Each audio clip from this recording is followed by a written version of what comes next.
لیکن بابا مجھے ریحان، ادا میری جان کل بات کرتے ہیں۔ کلیم صاحب پاکیزہ کے سامنے بات گول کرنے کی کوشش کر رہے تھے۔ وہ دونوں اس بات سے انجان تھے کہ پاکیزہ سب جانتی ہے۔ راستے میں گاڑی ٹریفک سگنل پر رکی تو ایک بچہ پھولوں کے گجرے بیچتا ہوا ادا کو نظر آیا۔ پاکیزہ وہ دیکھو، ادا نے بچوں کی طرح خوش ہو کر پاکیزہ کو بتایا۔ پہنو گی؟ رابعہ نے بیٹی کی خوشی دیکھتے ہوئے پوچھا۔ جی ماما۔ رابعہ نے اس بچے کو بلا کر پاکیزہ اور ادا کو گجرے دلائے۔ خان محمد کے گھر عید کا سماں لگ رہا تھا۔ ادا کو کچھ بھی یاد نہیں تھا۔ رحیلہ نے ادا کا ہاتھ پکڑا۔ الٹے ہاتھ پر آج بھی وہ چوٹ کا نشان موجود تھا۔ یہ دیکھو، یہ چوٹ اسی گھر میں لگی تھی۔ ادا میں نے دانش کو بہت ڈانٹا تھا اور اسے تھپڑ بھی مارا تھا۔ دانش جو بہت غور سے ادا کو دیکھ رہا تھا۔ ایک چوٹ آج بھی دوں گا۔ ادا میڈم، یہ چوٹ تو بھول گئی، آج والی نہیں بھولو گے۔ دانش آج گھر میں سن چکا تھا کہ ادا نکاح کے بارے میں کچھ نہیں جانتی۔ اس نے تبھی فیصلہ کر لیا تھا، آج ادا کو بتا دے گا۔ یہ تو دانش کو بھی آئیڈیا تھا، ایک 18 سالہ لڑکی اچانک اپنے نکاح کا سن کر کیا ری ایکٹ کر سکتی ہے۔ سب کھانا کھانے کے بعد ہال میں بیٹھے باتیں کر رہے تھے جب ذکیہ بچوں سے مخاطب ہوئی۔ جاؤ بچوں، ادا کو گھر دکھاؤ، یہاں کیوں بور ہو رہے ہو؟ ذکیہ نے تو جیسے بچوں کا مسئلہ ہی حل کر دیا ہو۔ کلثوم فوراً کھڑی ہوئی۔ چلیں میں دکھاتی ہوں ادا آپ کو اپنا گھر۔ ادا، کلثوم اور پاکیزہ گھر دیکھنے چلی گئی۔ دانش کیسے بھی پیچھے جانے کا بہانہ سوچنے لگا تھا۔ ابراہیم کب سے دانش کی عجیب نظریں اور حرکتیں نوٹ کر رہا تھا۔ ابراہیم بات تو تابش سے کر رہا تھا لیکن دھیان سارا دانش کی طرف تھا۔ دانش اپنے موبائل پر مصروف تھا جب کال آنے لگی۔ وہ سب کو ایکسکیوز کرتا موبائل کان کو لگائے ابراہیم کی آنکھوں سے اوجھل ہوا۔ وہ جانتا تھا گھر دیکھنے کے بعد لڑکیاں چھت پر ہوں گی، اس لیے دانش سیدھا چھت پر آیا۔ ہیلو ادا، کیسا لگا ہمارا گھر؟ دانش اپنی ناپاک نظریں ادا کے چہرے پر گاڑے پوچھ رہا تھا۔ کتنی پیاری ہو تم ادا، تمہاری آنکھیں۔ میں ابراہیم کی جگہ ہوتا تو اب تک وہ گندے خیالات میں ادا کے چہرے سے اپنی آنکھیں ہٹانا بھول گیا تھا، جس کو پاکیزہ اور کلثوم بھی نوٹ کر چکی تھی۔ ادا اس کی نظروں سے کنفیوز ہو رہی تھی۔ بھائی آپ کو کچھ چاہیے تھا؟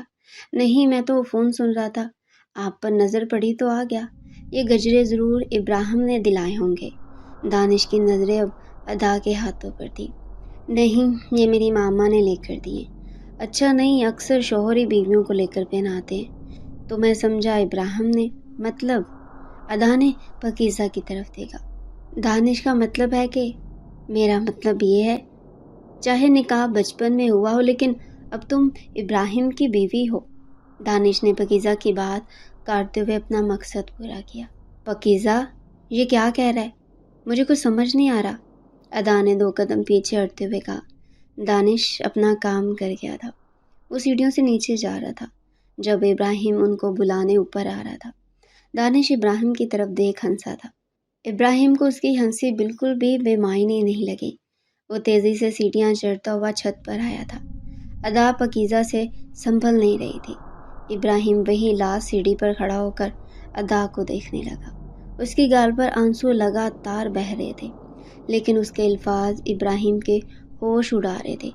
پاکیزہ بولو پلیز، دانش جھوٹ بول رہا تھا، پلیز۔ ادا یار، گھر جا کر بات کرتے ہیں، سنبھالو خود کو۔ نہیں، مجھے پاکستان نہیں آنا چاہیے تھا۔ نہیں، ادا اپنا ایک ہاتھ کمر پر اور دوسرا ہاتھ منہ پر رکھے غصے سے دیوار کو کک کر رہی تھی۔ کلثوم کو وہاں سے جانا بہتر لگا۔ اس کا بھائی جو کام کر گیا تھا وہ ادا کی حالت سے اندازہ لگا سکتی تھی۔ کلثوم جاتے ہوئے ابراہیم کو دیکھ چکی تھی۔ ادا میری جان، بات تو سن لو میری۔ نہیں، تم نے بھی بابا کے ساتھ مل کر مجھے چیٹ کیا ہے، تم سب جانتی تھی۔ ادا نے پاکیزہ کو بہت غور سے دیکھا۔ ہاں لیکن تم لوگوں نے میرے ساتھ اتنا بڑا گیم کھیلا، ماما بابا نے میں سوچ بھی نہیں سکتی تھی۔ ادا پاگلوں کی طرح کبھی روتی تو کبھی ہنس رہی تھی۔ شادی تو میں بھی ریحان سے کروں گی، میں کسی رشتے کو نہیں مانتی۔ ادا کے آخری الفاظ ابراہیم کی برداشت کی آخری حد تھی۔ ادا نے فوراً اپنے موبائل پر نمبر ملانے لگی۔ کس کو فون کر رہی ہو ادا؟ ریحان کو، وہ مجھے لے کر جائے گا یہاں سے۔ ابراہیم نے آتی ادا کے ہاتھ سے موبائل کھینچا۔ ریحان کون ہے؟ ابراہیم کے سخت لہجے میں پوچھے گئے سوال پر ادا نے اس کی طرف دیکھا۔ ریحان میرا بوائے فرینڈ، ہم جلد شادی کرنے والے ہیں، اوکے؟ ادا نے ابراہیم کی آنکھوں میں آنکھیں ڈالے مضبوط لہجے میں اپنا فیصلہ سنایا تھا۔ ادا کی آنکھوں سے آنسو اپنی رفتار سے بہہ رہے تھے، لیکن وہ خود کو مضبوط دکھا رہی تھی۔ سچ تو یہ تھا اسے اپنا کھڑا رہنا بھی مشکل لگ رہا تھا۔ وہ خود کو گرنے سے بچا رہی تھی۔ کب سے چل رہا یہ سب؟ تم کون ہوتے ہو پوچھنے والے؟ میں کسی رشتے کو نہیں مانتی ہوں، بہتر ہوگا تم بھی اپنے ذہن سے فضول خیالات کو نکال دو، ادا کہتے ہی وہاں سے جانے لگی تھی۔ ابراہیم نے اسے بازو سے دبوچا۔ فضول خیالات میرے نہیں تمہارے ہیں، جتنی جلدی ہو سکے اپنا ذہن درست کر لو ورنہ، اور ہاں نیچے جا کر کوئی فضول حرکت میں برداشت نہیں کروں گا۔ جو بات ہوگی اب گھر جا کر ہوگی کلیئر۔ ادا نے ایک بار بھی اپنا بازو چھڑوانے کی کوشش نہیں کی۔ وہ تو ابراہیم کو دیکھ رہی تھی۔ اس کی آنکھوں میں جو اتنے دنوں سے اپنایا تھی اس کی جگہ غصہ اور نفرت تھی۔ ابراہیم ایک جھٹکے میں اسے چھوڑ نیچے چلا گیا۔ ادا تم پھنس گئی ہو، ادا نے اپنے آنسو صاف کرتے ہوئے سوچا۔ ایک ہی طریقہ ہے، گھر جاؤ، اپنا پاسپورٹ پکڑو اور نکلو یہاں سے، ادا سوچ رہی تھی۔ پاکیزہ کو ایک دم ادا بدلی لگ رہی تھی۔ اس کی سوچ بڑھنے کی کوشش کرنے لگی۔ ادا کیا ہوا؟ کیا سوچ رہی ہو؟ ادھر دیکھو، مجھے یہاں سے جانا ہے، اب بھی جانا ہے۔ پاکیزہ تم میری ہیلپ کرو گی نا؟ دیکھو ادا، جب تک تم حقیقت سے انجان تھی اور بات تھی، اب جب تم سب جان گئی ہو تو سمجھ لو تم مر سکتی ہو، لیکن اس رشتے سے آزاد نہیں ہو سکتی۔ ادا کچھ نہیں سننا چاہ رہی تھی، فوراً نیچے کی طرف بھاگی۔ نیچے جانے تک سب آپس میں مل رہے تھے، کچھ روانہ بھی ہو چکے تھے۔ ادا اپنا منہ صاف کرتی سب سے مل کر گاڑی میں بیٹھ گئی تھی۔ گاڑی اپنی منزل کی طرف رواں تھی۔ پاکیزہ ابراہیم کے ساتھ جا چکی تھی۔ تم جانتی تھی ریحان کے بارے میں؟ پاکیزہ نے پچھلی نشست پر بیٹھے حماد اور علیسی کو دیکھا جو موبائل پر بزی تھے۔ میں نے کچھ پوچھا ہے، ابراہیم غصے میں دہاڑا۔ جی مجھے بتانا چاہیے تھا، دادو نے منع کیا تھا۔ دادو بھی جانتی تھی؟ ابراہیم پر انکشاف ہوا۔ اس نے حیرانگی سے پاکیزہ کی طرف دیکھا۔ جی بابا، آپ نے اچھا نہیں کیا میرے ساتھ، ادا نے گاڑی سے باہر دیکھتے ہوئے کہا۔ کیا میری بچی، آپ مجھے دھوکے سے یہاں لائے ہیں سوچ سمجھ کر۔ ادا بیٹا میری بات سنو۔ نہیں بابا، اب آپ میری سنیں، مجھے صبح ہی جانا ہے واپس، بس۔ تم نہیں جا سکتی ادا، تم ابراہیم کے نکاح میں ہو۔ آر یو جوکنگ بابا؟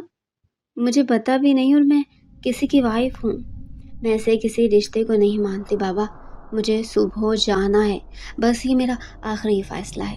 بیٹا اب تمہارے ہر فیصلے کا حق ابراہیم کے پاس ہے، میں مجبور ہوں میری جان، اپنے بابا کی حالت کو سمجھو۔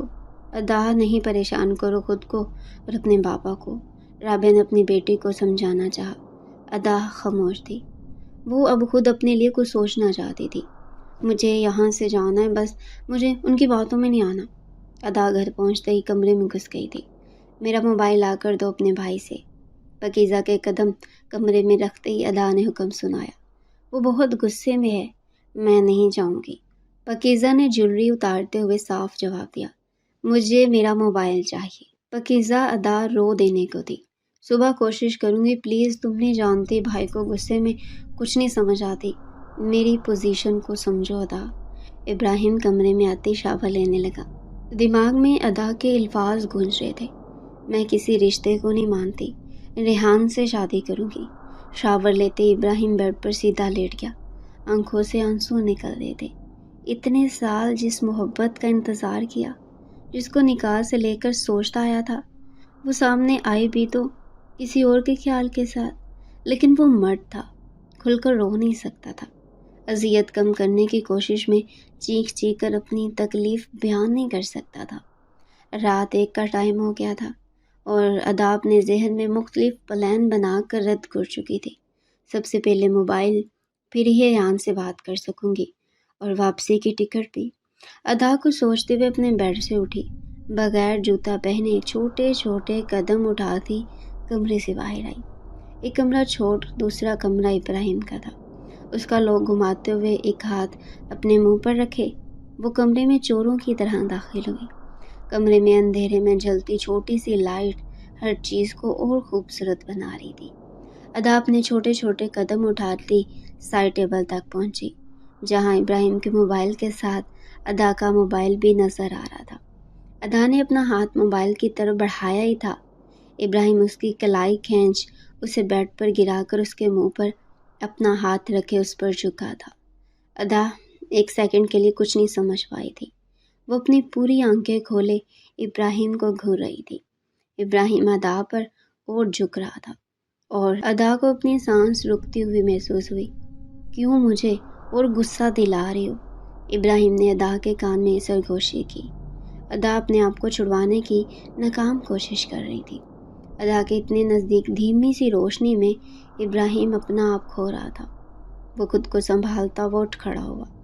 ادا بھی ایک جھٹکے سے کھڑی ہو کر اپنی سانس بحال کرنے لگی۔ مجھے میرا موبائل چاہیے، مل جائے گا صبح ایک نئے نمبر کے ساتھ۔ ابراہیم اپنے سینے پر ہاتھ باندھے بہت آرام سے بولا، مجھے ابھی چاہیے یہی نمبر۔ تم لوگ مجھے یہاں قید نہیں کر سکتے، سمجھے؟ اگر میں پولیس کے پاس چلی گئی تو میں صبح ہی پولیس کو گھر بلوا لوں گا۔ جو بھی ہیلپ چاہیے ان کو بتا دینا۔ یہ کینیڈا نہیں، یہاں پولیس کو گھر بلوا لیتے ہیں۔ ادا پھر سے اپنے موبائل کی طرف لپکی۔ ابراہیم دوبارہ اس کی کلائی کو اپنی گرفت میں لے چکا تھا۔ ویسے اچھا مشورہ دیا ہے ادا، تمہیں اب اس کمرے سے باہر نہیں جانے دینا چاہیے، یہی قید کر لینا چاہیے۔ ابراہیم نے ایک جھٹکے سے ادا کو کھینچا، اس کے سینے سے ٹکرائی تھی۔ سوچنا بھی مت۔ وہ جلدی سے 2 قدم پیچھے ہوئی۔ چھوڑو میرا ہاتھ۔ ادا واقعی اس کی بات سے ڈر گئی تھی۔ آنکھوں سے آنسو نکل کر اس کی شرٹ کو بھگو رہے تھے۔ پلیز میرا ہاتھ چھوڑیں پلیز۔ رونے کی وجہ سے الفاظ دم توڑ رہے تھے۔ چھوڑ رہا ہوں، پہلے انسانوں کی طرح میری بات سنو۔ اب ایسی کوئی حرکت نہیں کرو گی۔ اب سمجھو تمہاری زندگی مجھ سے شروع ہو کر مجھ پر ختم ہو جاتی ہے۔ تو میری عزت اور مجھے اپنی عزت کی حفاظت کرنا اچھے سے آتی ہے، سمجھی؟ ابراہیم اس کا ہاتھ چھوڑ چکا تھا۔ وہ ایک لمحہ ضائع کیے بغیر اس کمرے سے بھاگی۔ اپنے کمرے میں آتی اس نے سکون کا سانس لیا تھا۔ موبائل رکھ لو، لیکن مجھے نہیں یہاں رکھ سکتے۔ ادا لائٹ آن کر کے الماری سے کچھ ڈھونڈنے لگی۔ لائٹ آن ہوتے ہی پاکیزہ کی آنکھ کھلی۔ اس نے اٹھتے ہی ٹائم دیکھا، 2 بج رہے تھے۔ ادا کیا ڈھونڈ رہی ہو؟ اپنا پاسپورٹ ڈھونڈ رہی ہوں۔ کہاں ہے، مل کیوں نہیں رہا؟ ادا ایک کے بعد ایک چیز باہر پھینک رہی تھی۔ پاکیزہ جلدی سے اٹھ ادا کی طرف بھاگی۔ ادا اپنے ہاتھ جوڑے پاکیزہ کے سامنے کھڑی ہوگی۔ پلیز پاکیزہ، میرا پاسپورٹ مجھے دے دو۔ میرے پاس نہیں ہے۔ نہیں تم جھوٹ بول رہی ہو۔ ادا اپنے بالوں کو نوچنے لگی تھی۔ ادا کو ایسی حالت میں دیکھ کر پاکیزہ رونے لگی۔ ادا میری جان پلیز ریلیکس ہو جاؤ، کیوں ایسے کر رہی ہو؟ اتنی کمزور تو تم کبھی بھی نہیں تھی۔ ادا اپنے بال چھوڑ چکی تھی، آنکھیں بند ہو رہی تھی۔ وہ پاکیزہ کی باہوں میں ڈھیر ہو گئی تھی، لیکن پاکیزہ اسے سنبھال نہیں پائی تھی۔ وہ زمین پر گر گئی تھی۔ ادا پلیز یار اٹھو۔ پاکیزہ کمرے سے باہر بھاگی۔ ابراہیم کے کمرے کی لائٹ آن دیکھتے ہی پاکیزہ نے جھٹ سے دروازہ کھولا۔ بھائی وہ ادا۔ کیا ادا؟ ابراہیم کے ماتھے پر پریشانی کی لکیریں نمودار ہوئی۔ بولو، پتہ نہیں چلے، دیکھے کیا ہوا ہے اسے، وہ زمین پر پڑی ہے۔ پاکیزہ نے روتے ہوئے مشکل سے اپنی بات پوری کی۔ ابراہیم پاکیزہ کو وہیں چھوڑ اس کے کمرے کی طرف بھاگا۔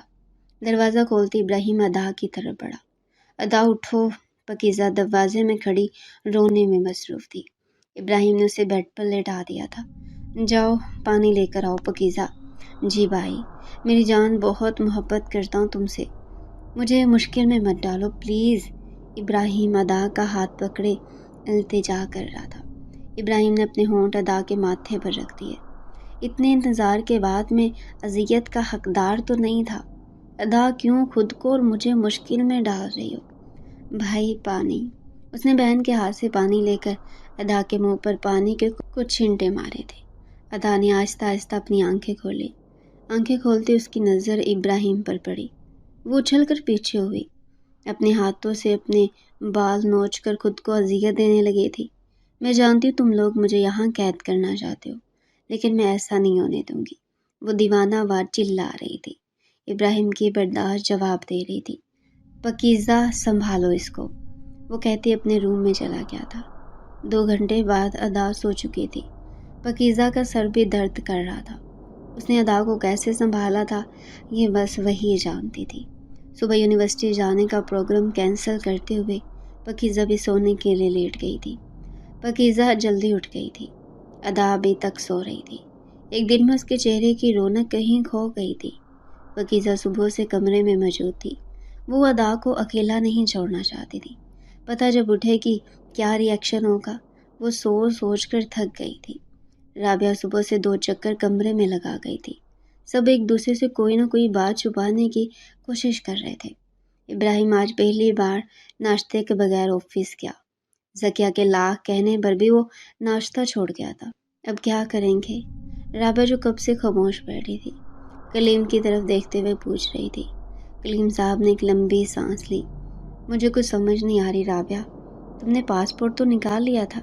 جی میرے پاس ہے۔ کلیم میں اپنی بیٹی کو تکلیف میں نہیں دے سکتی۔ رابعہ رونے لگی۔ رابعہ میرا ساتھ دو، مجھے کمزور نہ کرو۔ بہت بڑی غلطی کر دی ہم نے رابعہ، زیادتی کی انتہا کی ہم نے اپنی بیٹی کے ساتھ، تکلیف میں ڈال دیا اسے۔ کلیم صاحب اپنا ضبط کھو رہے تھے۔ رابعہ نے آگے بڑھ کر ان کے کندھے پر ہاتھ رکھا۔ فکر نہ کرے، سب ٹھیک ہو جائے گا، رابعہ نے تسلی دی، جبکہ ان کا خود دل آنے والے وقت سے خوف زدہ تھا۔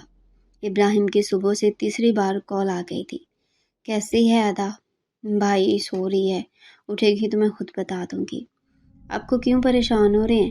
ٹھیک ہے، مجھے ضرور کال کرنا۔ جی بھائی۔ دروازہ نوک ہونے کی آواز سن کر پاکیزہ نے کال بند کر دی۔ آنٹی آپ آ جائیں۔ رابعہ اندر آتے ادا کے پاس بیٹھ گئی تھی۔ ادا میری بچی اٹھ جاؤ، میری جان کب تک سوتے رہنا ہے؟ پاکیزہ کو کمرے سے باہر جانا ہی بہتر لگا۔ آنٹی آپ یہاں ہی ہیں نا، تو میں ماما کے پاس چلی جاؤں؟ جی بیٹا آپ جاؤ، میں یہاں ہی ہوں۔ پاکیزہ باہر جاتے ہوئے دروازہ بند کرنا نہیں بھولی تھی۔ ادا بیٹا اٹھ جاؤ۔ ادا نے نارمل انداز میں آنکھیں کھول ماں کی طرف دیکھا۔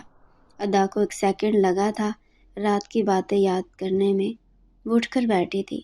ماما میرا پاسپورٹ مجھے دیں پلیز، میری جان ادھر آؤ۔ رابعہ نے اپنا ہاتھ ادا کی طرف بڑھایا، جسے وہ بجلی کی رفتار سے پیچھے ہوئی تھی۔ ماما میں کوئی بات نہیں سننا چاہتی، سمجھنا بھی نہیں چاہتی، پلیز بس مجھ پر رحم کرے، پاسپورٹ دے میرا، میں جانتی ہوں وہ آپ کے پاس ہے۔ ادا تمہیں اپنے بابا کی کوئی پرواہ نہیں؟ مجھے ماما مجھے پرواہ تھی جو میں یہاں چلی آئی، آپ نے مجھے دھوکہ دیا ہے، میں ریحان سے شادی کروں گی، بس آپ میرا پاسپورٹ دیں پلیز۔ ادا چلائی تھی۔ میری جان تمہارا نکاح ہو چکا ہے، تم ابراہیم کے نکاح میں ہو، کیسے تم ریحان سے شادی کر سکتی ہو؟ ادا گھٹنوں میں سر دیے رو رہی تھی۔ ماما نہیں کرے میرے ساتھ یہ، پلیز نہیں کرے، میں خود کو کچھ کر لوں گی۔ ادا کے منہ سے یہ الفاظ نکلنے کی دیر تھی، جیسے کوئی حل اس کے ذہن میں آیا تھا۔ وہ جھٹ سے اٹھی اور نیچے کچن میں آئی تھی۔ وہاں سے چھری اٹھائے وہ واپس کمرے کی طرف بھاگی تھی۔ پاکیزہ اور زکیہ اسے چھری اٹھاتے دیکھ چکی تھی، وہ بھی اس کے پیچھے سیڑھیاں چڑھنے لگی۔ کمرے میں داخل ہوتے ہی ادا اپنی کلائی پر چھری رکھ چلانے لگی۔ ماما میرا پاسپورٹ دیں ابھی، ورنہ میں خود کو مار ختم کر لوں گی، اور آپ جانتی ہیں میں کر گزروں گی ماما۔ رابعہ کے الفاظ دم توڑ گئے تھے، وہ بس اپنا ہاتھ اٹھائے اسے منع کر رہی تھی۔ زکیہ اور پاکیزہ ادا کے قریب جانے کی کوشش کر رہی تھی۔ ادا پلیز میری بات سنو، میں تمہارے ساتھ ہوں، ہم کوئی حل ڈھونڈ لیں گے، یہ نہیں کرو پلیز۔ ادا چاچو کا سوچو۔ ماما آپ دے رہی ہیں یہاں؟ پاکیزہ فوراً کمرے سے باہر جا کر ابراہیم کو کال ملانے لگی۔ وہ پہلے سے ہی کال کے انتظار میں بیٹھا تھا، پہلی بیل پر کال ریسیو کر چکا تھا۔ بھائی کیا ہوا، رو کیوں رہی ہو؟ بھائی گھر آ جائیں پلیز، وہ ادا پاگل ہو گئی ہے، چھری کلائی پر رکھے کھڑی ہے۔ سنتے ہی ابراہیم سانس لینا بھول گیا تھا۔ میں ابھی آیا، بس تم دیکھو اسے، اس کے پاس رہو۔ وہ پیچھے نکلتا ہوا پاکیزہ کو سمجھا رہا تھا۔ جی بھائی پلیز جلدی آئیں۔ کال بند کرتے ہی پاکیزہ روم میں آئی اور اسی پوزیشن میں کھڑی تھی۔ رابعہ کمرے میں موجود نہیں تھی، وہ ادا کا پاسپورٹ لینے اپنے روم میں گئی تھی۔ زکیہ بیگم پریشان سی کھڑی ناسمجھی میں پاکیزہ کو دیکھ رہی تھی۔ رابعہ کمرے میں آتے ہی کلیم صاحب کو کال ملانے لگی، لیکن وہ پک نہیں کر رہے تھے۔ وہ 3-4 بار کال ملا چکے تھے، لیکن کلیم صاحب نے کال نہیں اٹھائی۔ رابعہ الماری سے پاسپورٹ لے کر سیڑھیاں چڑھنے لگی۔ ابراہیم بھی تیزی سے سیڑھیوں کی طرف بڑھا۔ چاچی رکیے۔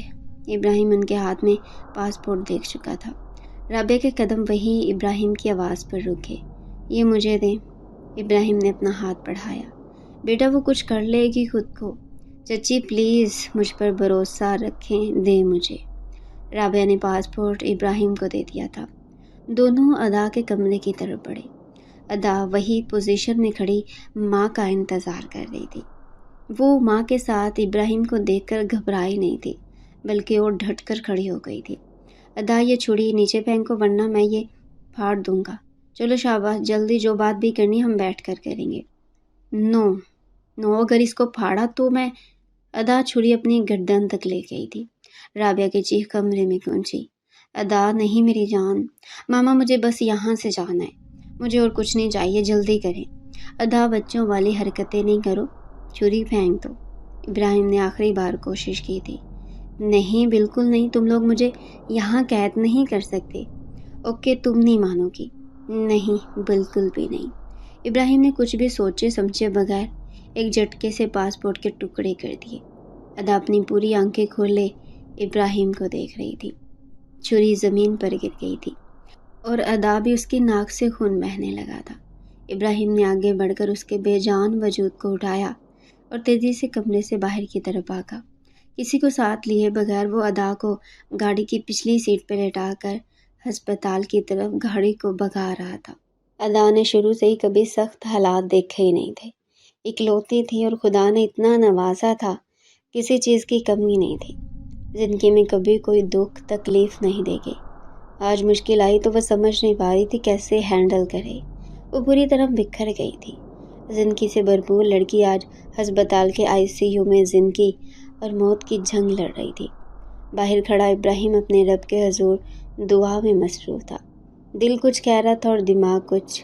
وہ ٹوٹا ہوا مرد اجڑی ہوئی حالت میں ادھر ادھر چکر لگا رہا تھا۔ پاکیزہ اور رابعہ ڈرائیور کے ساتھ ہسپتال پہنچ گئی تھی۔ کلیم اور سکندر بھی آفس سے سیدھا یہیں آئے تھے۔ سب نے آتے ایک سوال پوچھا، جس کا جواب شاید ابراہیم کے پاس نہیں تھا۔ ڈاکٹر کو باہر آتا دیکھ سب ڈاکٹر کی طرف بڑھے۔ ان کا نروس بریک ڈاؤن ہوا ہے، ابھی دعا کیجیے، کنڈیشن کچھ زیادہ بہتر نہیں ہے، ہم آپ کو کوئی جھوٹی تسلی نہیں دینا چاہتے۔ رابعہ کو اپنی ٹانگوں سے جان نکلتی محسوس ہوئی۔ وہ منہ پر ہاتھ رکھے کرسی پر بیٹھ گئی۔ چچی ہمارے ادا کو کچھ نہیں ہوگا، پلیز پریشان نہیں ہو۔ پاکیزہ جو خود اس وقت خوف کی زد میں تھی، رابعہ کو تسلی دینے لگی۔ ابراہیم ہسپتال سے باہر آ گیا تھا۔ گھر پر آج ساری باتیں کھل گئی تھی۔ مختار صاحبہ خان صاحب کو خوب سنا رہی تھی۔ اکلوتی بیٹی ہے ہمارے کلیم کی، کچھ ہو گیا اسے تو کیا منہ دکھائیں گے ہم اپنے بیٹے کو؟ کہا تھا نا میں نے کہ نہ کرو نکاح اتنے چھوٹے بچوں کا، بڑے ہو کر ان کے دل بدل گئے تو۔ لیکن نہیں، میری کون سنتا ہے۔ خان صاحب آج واقعی پچھتا رہے تھے، لیکن اب کوئی فائدہ نہیں تھا۔ وہ وقت گزر گیا تھا اور یہ وقت تھم گیا تھا۔ وہ بے بسی سے اپنی آنکھوں سے آنسو صاف کر نماز کے لیے چلے گئے۔ رابعہ نے اتنی بڑی بات کیسے چھپا لی؟ رحیلہ ہمیں بتاتی، ہم سمجھاتے ادا کو۔ وہی بیچاری پریشان ہوتی رہی۔ جی بھابھی، میں بھی یہی سوچ رہی تھی۔ ادا بیچاری کا کوئی قصور نہیں، وہ تو اتنی چھوٹی سی تھی، کچھ یاد بھی نہیں اسے۔ اللہ اس بچی کو زندگی دے اور صبر بھی۔ 4 گھنٹے گزر گئے تھے، لیکن ابھی تک ڈاکٹر کچھ نہیں بتا رہے تھے۔ رابعہ، پاکیزہ اور کلیم ہسپتال میں تھے۔ سکندر ہسپتال سے باہر ابراہیم کو ڈھونڈ رہا تھا۔ ابراہیم خاموش تھا، نہ دماغ کچھ سوچ رہا تھا، نہ دل کوئی گواہی دے رہا تھا۔ وہ گاڑی میں بیٹھ کر اپنے آنسوؤں کو روکنے کی کوشش کر رہا تھا۔ ابراہیم، سکندر نے گاڑی کا دروازہ نوک کیا۔ جی چاچو۔ ابراہیم گاڑی سے باہر آیا۔ کیا ہو گیا یار، ہمت کرو۔ ابراہیم شاید کسی کے کندھے کی تلاش میں تھا۔ سکندر کے تسلی دیتے ہی وہ اس کے گلے لگ گیا۔ ادا ٹھیک ہو جائے گی، اللہ پر یقین رکھو، ڈاکٹر تو کچھ بھی بول دیتے ہیں۔ چاچو میں اسے چھوڑ نہیں سکتا۔ ابراہیم نے اپنا ڈر بیان کیا۔ تو پاگل ہو گیا ہے۔ ابراہیم کون کہہ رہا ہے چھوڑنے کو؟ وہ تیری بیوی ہے اور مرتے دم تک بیوی رہے گی۔ وہ ٹھیک ہو جائے سوچتے ہیں کچھ۔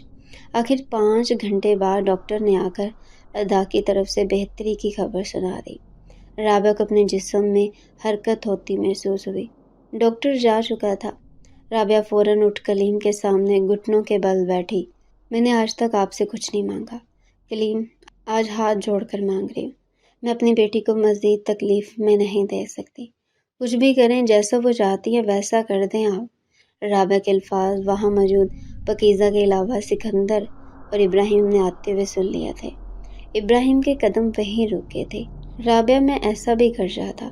کلیم نے رابعہ کے ہاتھ تھام ان کو کرسی پر بٹھایا۔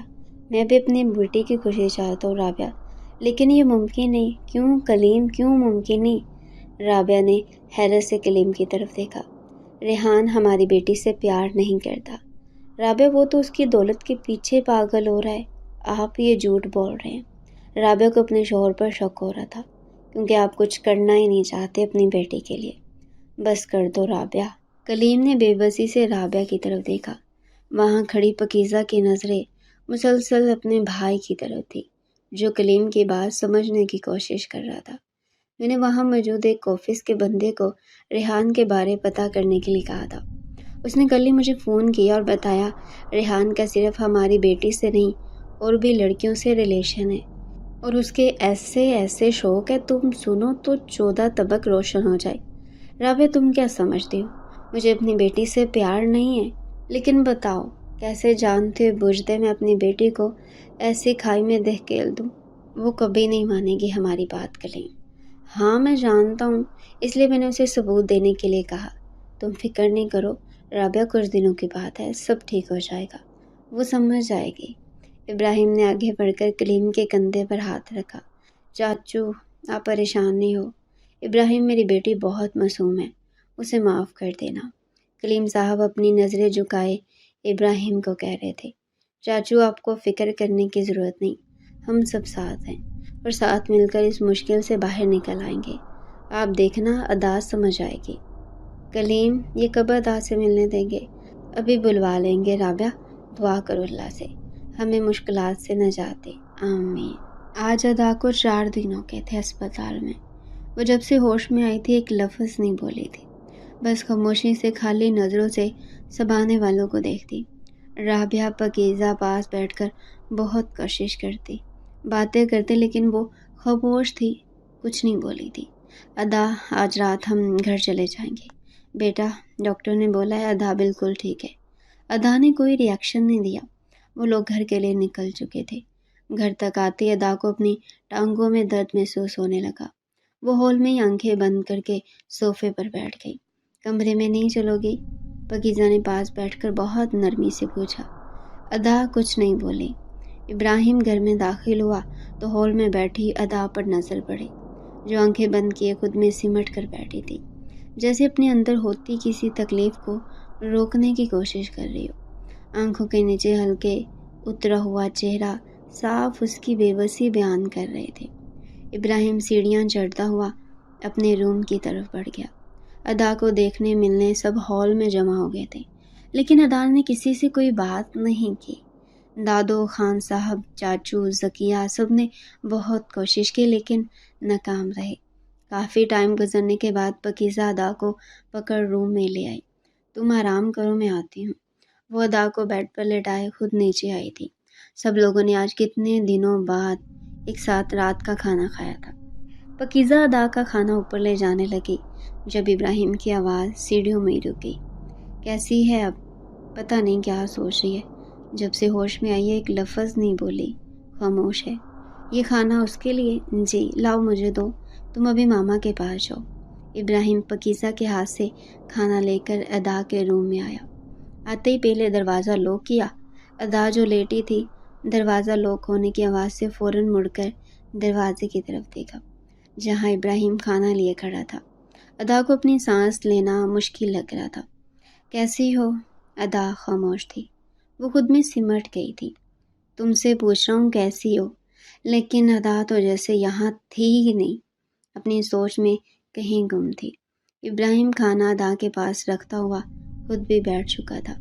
ایک بات اپنے ذہن میں بٹھا لو اچھے سے، تم میری بیوی ہو، میری عزت ہے، میں تمہیں چھوڑوں گا تو کبھی نہیں۔ اور یہ جو تمہارے دماغ میں چل رہا ہے نا، اس پر عمل کرنے کی کوشش بھی مت کرنا، سمجھی؟ ادا تو جیسے اس کی بات سننی نہیں رہی تھی۔ ابراہیم کچھ سوچتے اٹھ ادا کی طرف بڑھا تھا۔ اس کا خیال درست تھا۔ ادا فوراً چلائی، رکو، میرے پاس نہیں آنا پلیز۔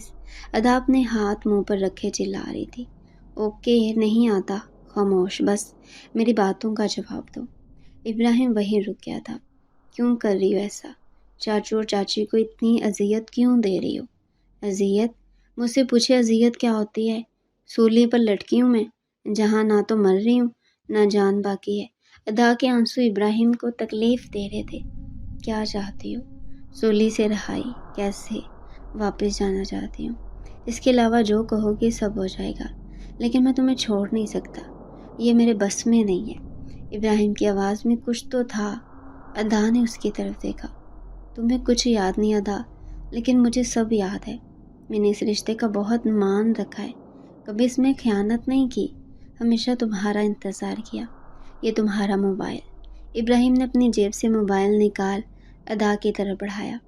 سم چینج نہیں کی تاکہ تم کسی کی امید ختم کر دو۔ تم اب یہیں رہو گی۔ اس حقیقت کو تسلیم کرو اور اپنی اسٹڈی شروع کرو۔ ادا آخری کوشش کرنا چاہتی تھی۔ وہ اپنی جگہ سے اٹھ ابراہیم کے قدموں میں آ بیٹھی تھی۔ میں تمہارے آگے ہاتھ جوڑتی ہوں، مجھے جانے دو پلیز، میں یہاں مر جاؤں گی، اور اگر تم چلی گئی میں مر جاؤں گا۔ ابراہیم اپنی بات پوری کر کے رکا نہیں تھا۔ وہ وہیں زمین پر بیٹھی اپنی قسمت پر ماتم کر رہی تھی۔ آدھے گھنٹے سے وہ ٹھنڈی زمین پر بیٹھی رو رہی تھی۔ ساری امیدیں دم توڑ گئی تھی۔ کوئی راستہ باقی نہیں بچا تھا۔ میں کیوں آئی یہاں؟ مجھے نہیں آنا چاہیے تھا۔ ادا، تم دنیا کی سب سے بے وقوف لڑکی ہو، جیسے اپنے گھر والوں نے پاگل بنا دیا ہے۔ ابھی مرنا، ساری زندگی ان کی غلامی کرنا، ان کی مرضی سے اٹھنا بیٹھنا، کھانا پہننا۔ ادا، تم نیچے کیوں بیٹھی ہو؟ پاکیزہ کمرے میں آتے ہی ادا کی طرف بھاگی۔ پاکیزہ پلیز مجھے مارو، میں ایسے گھٹ گھٹ کر نہیں جینا چاہتی۔ میں نے کبھی اپنے لیے ابراہیم جیسا لائف پارٹنر سوچا نہیں، جیسے میرے ہر کام پر اعتراض ہو۔ ادا نے روتے ہوئے اپنے دل کی بات پاکیزہ کے سامنے رکھی۔ کیا مطلب ادا؟ مطلب ہیلو بولنے سے میرے بیٹھنے پہننے تک وہ ساری زندگی مجھ پر پابندیاں لگائے گا؟ میں جانتی ہوں میں ایسی زندگی نہیں گزار سکوں گی۔ پاکیزہ پلیز، یہاں سے اٹھو، اوپر بیڈ پر بیٹھو، پھر بات کرتے ہیں۔ ادا کو بیڈ پر بیٹھا کر پاکیزہ نے اس کی طرف پانی بڑھایا۔ نہیں، مجھے نہیں پینا۔ اس دن تم نے مجھے کیا کہا تھا؟ پاکیزہ کے سوال پر ادا نے سوالیہ نظروں سے اس کی طرف دیکھا۔ تم نے کہا میری اور ریحان کی اچھی انڈرسٹینڈنگ ہے، مطلب تم مجھ سے محبت نہیں کرتی ہو، بس تم دونوں کے خیالات ملتے ہیں۔ وہ ہر اچھی بری بات میں تمہارا ساتھ دیتا ہے، روک ٹوک نہیں کرتا۔ اور دوسری طرف تم یہاں کے ماحول سے پریشان ہو، یا یوں کہہ لو بھائی کا ٹوکنا تمہیں اچھا نہیں لگتا۔ تمہیں لگتا ہے ساری زندگی وہ تم پر اپنی مرضی مسلط کریں گے۔ تم ریحان کے پاس نہیں جانا چاہتی، بلکہ اس ماحول سے نکلنا چاہتی ہو۔ ایسا ہی ہے۔ ادا کے پاس کوئی جواب نہیں تھا۔ شاید یہی سچ تھا۔ ریحان بس اچھا دوست تھا۔ اچھی انڈرسٹینڈنگ کی وجہ سے انہیں لگا کہ وہ اچھے لائف پارٹنر بن سکتے ہیں۔ میری جان، میری بات سنو۔ پاکیزہ نے بہت مضبوطی سے ادا کے ہاتھ اپنے ہاتھوں میں لیے۔ تم اپنے ماما بابا کا کل اثاثہ ہو، ان کی پوری زندگی تمہارے گرد گھومتی ہے۔ تم سوچ بھی نہیں سکتی وہ اس وقت کس تکلیف سے گزر رہے ہیں۔ بس چپ ہو جاؤ پاکیزہ۔ پاکیزہ نے ادا کے آنسو صاف کرتے ہوئے اسے گلے سے لگایا۔ میری ایک بات مانو گی؟ پلیز کچھ ٹائم لے لو، یہاں رہو، سب کچھ سمجھو۔ تمہاری یونیورسٹی شروع ہونے والی تھی نا، تم یہاں یونی میں ایڈمیشن لے لو۔ ادا، تم دیکھنا تمہارا دل و دماغ تمہارے سارے خدشات دور کر دیں گے۔ تم جیسا بھائی کے بارے میں سوچ رہی ہو ویسا کچھ بھی نہیں ہے۔ میں سونا چاہتی ہوں۔ اوکے، سو جاؤ۔ ادا کو نیند نہیں آ رہی تھی، بس وہ باتوں سے پیچھا چھڑا رہی تھی۔ پاکیزہ بھی یہ بات اچھے سے سمجھ گئی تھی۔ پاکیزہ اپنی بکس اٹھائے صوفے پر بیٹھ گئی تھی۔ کھانا وہیں بڑا ٹھنڈا ہو گیا تھا۔ ادا جب کافی دیر کروٹ بدل بدل کر تھک گئی تو اٹھ کر کھانا پکڑ کر بیٹھ گئی۔ ادا ٹھنڈا ہے تو گرم کروا دوں؟ نہیں میں کھا لوں گی، کہتی ادا رونے لگی۔ پاکیزہ اس کے پاس آ گئی۔ ادا کیا ہو گیا یار؟ مجھے لگتا ہے میں پاگل ہو جاؤں گی۔ ادا پاکیزہ کے ساتھ چپٹ کر بری طرح رو رہی تھی۔ میں سمجھ سکتی ہوں تمہاری بات ادا، لیکن جان پلیز پلیز بس ایک بار میری بات پر غور کرو، سمجھنے کی کوشش تو کرو، کیوں خود کو تکلیف میں ڈال رہی ہو؟ ابراہیم آفس ورک کر کے تھک گیا تھا، اپنی آنکھیں بند کر کے بیڈ سے ٹیک لگائے ادا کو سوچنے لگا۔ وہ ادا کو تکلیف میں نہیں دیکھ سکتا تھا، لیکن ادا کو چھوڑنے کی تکلیف بھی برداشت نہیں کر سکتا تھا۔ میں تمہیں نہیں چھوڑ سکتا ادا، تم میری سانسوں پر بھی اختیار رکھتی ہو، روکنے کو بولو گی تو روک دوں گا، لیکن تمہارے بغیر زندگی کا تصور بھی نہیں کر سکتا۔ ابراہیم اپنا موبائل پکڑے پاکیزہ کا نمبر ملانے لگا۔ پاکیزہ سونے کے لیے لیٹی تھی کہ ابراہیم کی کال آنے لگی۔ وہ جلدی سے کال کٹ کر کے ابراہیم کے کمرے کی طرف چل دی۔ جی بھائی آ جاؤ اندر، کال کر رہے تھے آپ؟ ہاں میں وہ ادا کا پوچھنا تھا، وہ ٹھیک ہے؟ نہیں وہ ٹھیک نہیں ہے بھائی۔ پاکیزہ بھائی کے پاس بیڈ پر ہی بیٹھ گئی تھی۔ بھائی وہ ریحان سے محبت نہیں کرتی، یہ اس نے مجھے پہلے ہی بتا دیا تھا، بس وہ ہمارے ماحول سے خوفزدہ ہے، جس کے ذمہ دار بس آپ ہیں۔ کتنا کہتی تھی نا میں، ہر بات پر کہنے بیٹھ جایا کریں، جب وہ ہمارے درمیان آئے گی خود ہی ہمارے ماحول میں ڈھل جائے گی۔ لیکن آپ کو تو بہت خوشی ملتی تھی نا یہ سب کر کے، اسے صرف آزادی چاہیے، بس دیکھیے گا کیسے سب ٹھیک ہو جائے گا۔ وہ واقعی ریحان سے محبت نہیں کرتی۔ ابراہیم کا ذہن پہلی بات پر ہی اٹکا ہوا تھا، جیسے اگلی بات وہ سن ہی نہیں رہا تھا۔ نہیں کرتی، وہ سوچتی ہے شادی کے لیے محبت نہیں انڈرسٹینڈنگ کی ضرورت ہوتی ہے، جو ریحان اور اس کی اچھی ہے بس۔ تم اسے اپنے ساتھ یوں نہیں لے جاؤ، ایڈمیشن کرواؤ اس کا، گھر پر رہ کر اور دماغ خراب ہوگا۔ بھائی آپ کا سونا ہی بنتا ہے، سو جائیں۔ پاکیزہ غصے سے اٹھ ابراہیم کے روم سے نکل کر اپنے روم میں آ گئی۔ صبح ہو چکی تھی، سب ناشتے کے ٹیبل پر موجود تھے سوائے ایک وجود کے۔ اٹھی نہیں تھی ادا؟ رابعہ نے پاکیزہ سے پوچھا۔ اٹھ گئی تھی چچی، لیکن نیچے نہیں آنا چاہ رہی تھی۔ میں بیگ لینے جاتی ہوں، اوپر تو ناشتہ لے جاؤں گی۔ نہیں بیٹا آپ آرام سے یوں نہیں جاؤ، میں کروا دوں گی ناشتہ۔ جی چچی۔ ابراہیم ٹیبل سے اٹھ کھڑا ہوا۔ مجھے لگتا ہے اسے ہمارے ساتھ ناشتہ کرنا چاہیے، وہ میری ذمہ داری ہے اور یہ ذمہ داری اب مجھے اٹھا لینی چاہیے۔ مجھے امید ہے آپ سب کو کوئی اعتراض تو نہیں ہوگا۔ ابراہیم کہتے ہی سیڑھیوں کی طرف بڑھ گیا تھا۔ کمرے کا دروازہ کھولتے ہی ابراہیم ادا کی طرف بڑھا۔ وہ خود کو موبائل پر بزی شو کروا رہی تھی۔ ابراہیم کو دیکھ کر بھی اس نے کوئی ری ایکٹ نہیں کیا۔ تم نیچے ناشتہ کرنے کیوں نہیں آئی؟ میری مرضی۔ ادا نے موبائل میں بزی رہ کر ہی جواب دیا، جیسے اسے ابراہیم کے آنے سے کوئی فرق نہیں پڑا ہو۔ اٹھو ادا، اٹھو، چلو نیچے، سب کے ساتھ بیٹھ کر ناشتہ کرو۔ ابراہیم کے بولنے میں سختی آ گئی تھی، جس کا ادا پر کوئی اثر نہیں ہوا۔ مجھے بھوک نہیں ہے جب ناشتہ۔ ادا کی بات پوری ہونے سے پہلے ابراہیم اس کا بازو پکڑ اسے کھڑا کر چکا تھا۔ چھوڑو مجھے، یہ کیا طریقہ ہے؟ یہی میں تمہیں سمجھا رہا ہوں، یہ کیا طریقہ ہے؟ پورے گھر کو پریشان کر رکھا ہے تم نے۔ میرا بازو چھوڑو ابھی، پہلے بتاؤ کتنے دن یہ ڈرامہ کرنے کا ارادہ ہے؟ تمہیں یہ ڈرامہ لگتا ہے؟ ادا کی آنکھوں میں نمی تیرنے لگی۔ ابراہیم نے ایک جھٹکے سے اسے اپنی طرف کھینچا۔ وہ اس کے سینے سے ٹکرائی، اس کی کمر کو اپنے بازو کے حصار میں لیا۔ چھوڑو مجھے ابھی پلیز، آئندہ مجھے آنا پڑا تو اٹھا کر لے جاؤں گا۔ نیچے چلو ناشتہ کرو اور سب کے ساتھ اچھے سے پیش آؤ، سمجھی؟ میں غلام نہیں ہوں، ادا نے روتے ہوئے جواب دیا۔ میں نے کب غلام کہا؟ ابراہیم نے بہت نرم لہجے میں سوال کیا۔ چھوڑو مجھے، حکم تو ایسے ہی دے رہے ہو، اگر پیار سے کہوں تو مان لو گی؟ ابراہیم نے ادا کے چہرے کو چھوتی ہوئی لٹوں کو کان کے پیچھے کرتے ہوئے پوچھا۔ پلیز چھوڑو۔ ادا کو ابراہیم کا اتنا نزدیک ہونا عجیب لگ رہا تھا۔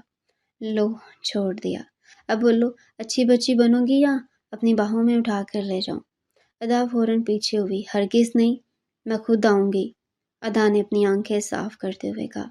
شاباش، کوشش کرنا مجھے دوبارہ تمہارے اتنے قریب آنے کا موقع نہیں ملے، ورنہ کوئی گستاخی ہو جائے گی۔ مجھ سے۔ ابراہیم ادا کو ڈراتے ہوئے کمرے سے باہر نکلا۔ ادا بھی خود کو سنبھالتی ہوئے اس کے پیچھے ہی نیچے آئی اور سب کے ساتھ ناشتہ کیا۔ ابراہیم کا موڈ دانش بہت دنوں سے نوٹ کر رہا تھا اور باقی کی خبر وہ رحیلہ کو فون کر کے لے لیتا تھا۔ ابراہیم کی حالت دیکھ وہ سمجھ گیا تھا، ابراہیم ادا کے معاملے میں بہت کمزور ہے یا محبت نے کمزور کر دیا ہے۔ جو بھی تھا، دانش کی نیت اب آفس کے ساتھ ساتھ ادا پر بھی خراب ہو چکی تھی۔ در حقیقت وہ ابراہیم کی تکلیف کی وجہ ادا کو بنانا چاہتا تھا۔ وہ کہتے ہیں نا، چوٹ جتنی گہری ہوتی ہے تکلیف اتنی ہی زیادہ۔ تو دانش سوچ چکا تھا اپنے کام کو کیسے سر انجام دینا ہے۔ ادا سارا دن گھر بور ہوتی رہی۔ دوپہر کے 3 کا ٹائم ہو گیا تھا۔ حماد اور علیزہ گھر آ گئے تھے۔ ادا نے دیکھتے ہی خوش ہو گئی۔ بچوں باہر چلیں؟ ابھی؟ علیزہ نے کندھے سے بیگ اتارتے ہوئے پوچھا۔ جی، ابھی میں بور ہو رہی ہوں۔ حماد صوفے پر بیٹھ گیا تھا۔ اب بھی میں تھکا ہوا ہوں، مجھے یہاں کے راستوں کا نہیں پتا، ورنہ میں اکیلی چلی جاتی۔ ادا نے منہ بنایا۔ چلو میرے ساتھ چلنا۔ ادا میں تھوڑی دیر میں بابا کی طرف جا رہی ہوں۔ نہیں چچی، رہنے دے، مجھے کہیں پارک میں جانا تھا۔ چلو علیزے کو لے جاؤ، یہاں پاس میں ایک پارک ہے۔ علیزے اچھے سے جانتی تھی۔ اوکے، میں ویٹ کر رہی ہوں۔ گڑیا جلدی آؤ۔ پارک کا نام سنتے ہی علیزہ بھی فریش ہو گئی۔ تھوڑی دیر بعد ہی علیزہ ہاتھ میں سینڈوچ پکڑے حاضر ہوئی۔ ابھی چلیں؟ جی چلو۔ چچی نے سارا راستہ سمجھا دیا تھا۔ پارک زیادہ دور نہیں تھا، اس لیے ادا پیدل ہی چلی گئی۔ گڑیا، آپ کون سے اسکول جاتی ہو؟ اچھا، کھانے میں کیا پسند ہے؟ ادا چھوٹے بچوں کی طرح علیزے سے باتیں کرتی ہوئی پارک پہنچی۔ وہاں جاتی علیزہ جھولوں کی طرف لپکی اور ادا نے ریحان کو کال ملائی۔ ہیلو ادا، کیسی ہو؟ تمہارا نمبر کیوں بند تھا؟ کہاں تھی؟ یار تم نے تو ڈرا ہی دیا تھا، ریحان نے کال ریسیو کرتے ہی سوال کیے۔ زندہ ہوں؟ ایسا کیوں بول رہی ہو؟ ادا نے پوری بات ریحان کو بتائی، جس کو سن ریحان کو غصہ آیا۔ یہ کیسا مذاق ہے ادا؟ مذاق تو میرے ساتھ ہوا ہے، مجھے بس یہاں سے نکلنا ہے۔ Help me please Rehan. لیکن میں کیا کر سکتا ہوں؟ ریحان پلیز ایسا نہیں بولو، کچھ تو کرو یار۔ دیکھو ادا، تم جانتی ہو میں خود ابھی اسٹڈی کرتا ہوں، جیب خرچ بھی پاپا سے لیتا ہوں۔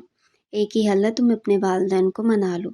اگر میں کچھ کر کے تمہیں یہاں بلوا بھی لیتا ہوں تو تمہارے پاپا تمہیں کچھ نہیں دیں گے۔ مجھے کچھ چاہیے بھی نہیں ریحان۔ اور ادا کو اپنے الفاظ بے بائنی لگ رہے تھے، جس کی وجہ سے وہ اتنی وائٹ کر رہی تھی۔ اس نے کتنی آسانی سے اپنا رونا رویا تھا۔ میں تمہیں ایک ہی مشورہ دوں گا ادا، تم اپنے گھر والوں کی مان لو۔ اس سے shut up, just shut up. Rehan کی بات مکمل ہونے سے پہلے ہی ادا چلائی اور فون بند کر دیا۔ اپنے آنسو صاف کرتی ادا پارک میں موجود لوگوں کی طرف دیکھنے لگی، لیکن آنسو تھم ہی نہیں رہے تھے۔ میں ہار گئی ہوں ادا۔ کلیم خان، تم ہار گئی ہو؟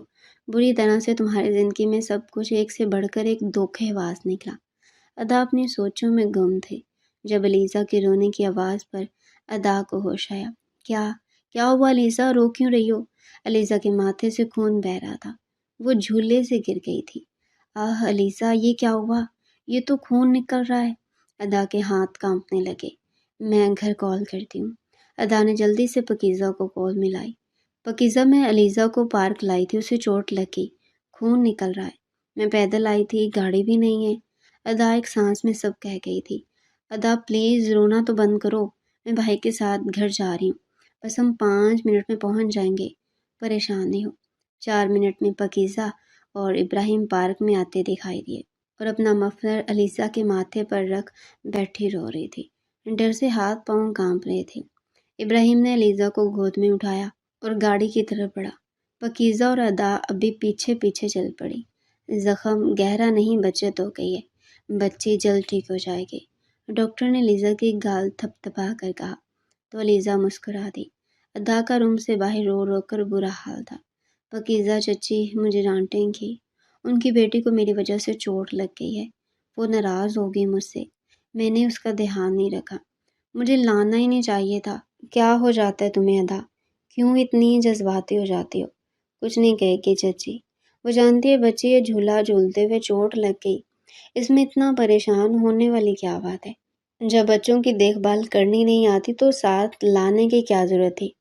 ابراہیم علیزہ کو اٹھائے باہر آیا تو ادا کو سنا دی۔ وہ پہلے ہی ڈری ہوئی تھی۔ ابراہیم کی بات سن کر سر کو جھکا گئی۔ پاکیزہ نے فوراً اپنے بھائی کی طرف شکایت بھری آنکھوں سے دیکھا۔ میں نے کچھ غلط نہیں کہا۔ اگر زیادہ چوٹ لگ جاتی تو؟ بھائی پلیز، لگی تو نہیں نا؟ زیادہ دیکھیں۔ علیزہ تو مسکرا رہی ہے۔ ادا سر جھکائے رونے میں مصروف تھی۔ چلو باقی کا گھر جا کر رو لینا، یہاں لوگ دیکھ رہے ہیں۔ ابراہیم کو غصہ علیزہ کی چوٹ کا نہیں تھا، بلکہ عجیب سی ڈریسنگ کیے ادا کا تھا۔ اکیلے پارک آنے پہ تھا، جس کو ابراہیم بیان نہیں کر سکا۔ تو میرے پیارے سے ناظرین، نیکسٹ ایپیسوڈ دیکھنے کے لیے چینل کو ابھی سے سبسکرائب کر لیں۔